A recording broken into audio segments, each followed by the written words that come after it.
আসসালামু আলাইকুম। আলিশাস কিচেনে আপনাদের স্বাগতম।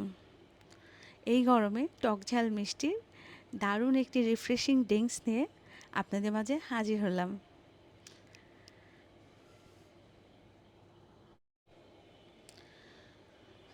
তো প্রথমে যেটা করতে হবে সেটা হচ্ছে আমগুলি ছিলে তারপর ভালো করে ধুয়ে এটাকে পরিষ্কার করে নিতে হবে।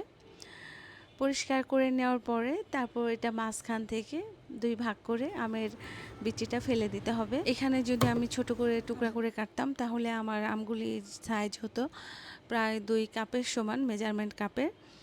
তো আর সেটা করলে অবশ্যই আমি ছোট টুকরো করে করতাম যদি আমি ব্লেন্ডার মেশিনে আমের জুসটা করতাম।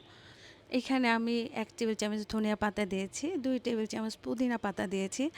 যেহেতু আমাদের পুদিনা পাতার ফ্লেভারটা যদি আমি ধনিয়া পাতার পুদিনা পাতা সেম মেজারমেন্টে দিতাম তাহলে হয়তো পুদিনা পাতার ফ্লেভারটা একটু কম আসতো।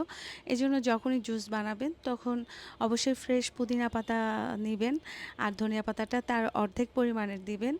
আর এইভাবে যদি আপনি পুদিনা পাতাটা বাজার থেকে এনে তারপর নর্মাল ফ্রিজে রেখে দেন উপরে টিস্যু আর নিচে টিস্যু দিয়ে আর পুদিনা পাতার গোড়াটা ফেলে দিয়ে তাহলে দেখা যাবে এটা আপনি একদম ফ্রেশ ১ সপ্তাহের মতো তো খেতেই পারবেন।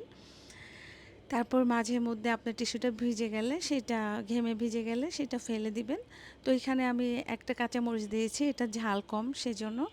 আর ১ টেবিল চামচের ৪ ভাগের ১ ভাগ টালা জিরার গুঁড়া দিয়েছি।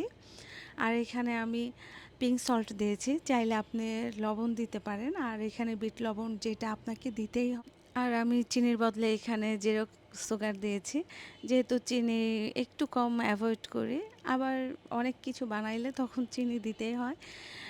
তো এইখানে আমি যে ৫০০ গ্রাম আম কেটে আম দিয়েছি সেখানে আমি ৫০০ গ্রাম পানি দিয়ে দিলাম।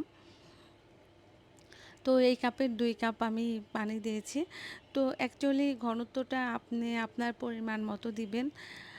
একটা জিনিস সেটা মাথায় রাখবেন সেটা হচ্ছে যে আপনি যদি মনে করেন যে আপনি কাঁচামরিচটা একটু বেশি দিবেন তাহলে কিন্তু সেটা অবশ্যই আপনার গলায় একটা ঝাঁঝালো ভাব আসবে। তখন আপনার খেতে অনেক ভালো লাগবে না। যদি মনে করেন যে অনেক বেশি ধনিয়া পাতা দিবেন, পুদিনা পাতা দিবেন বাট আমের যে একটা সুন্দর স্মেল বা একটা টেস্ট সেটাও আপনি পাবেন না। তো আর বিট লবণটা আপনি ১/২ চামচ দিতে পারেন।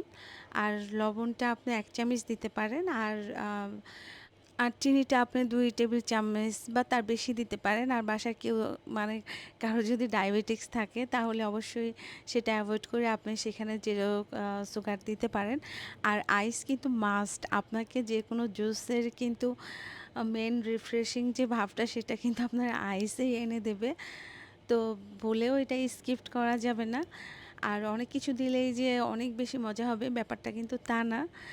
আপনি যদি সত্যি অনেক বেশি মানে রিফ্রেশিং একটা ভাব চান এই আমের জুসে তো সব কিছুই এইরকম একটু বুঝে তারপরে দেবেন। আল্লাহ হাফেজ।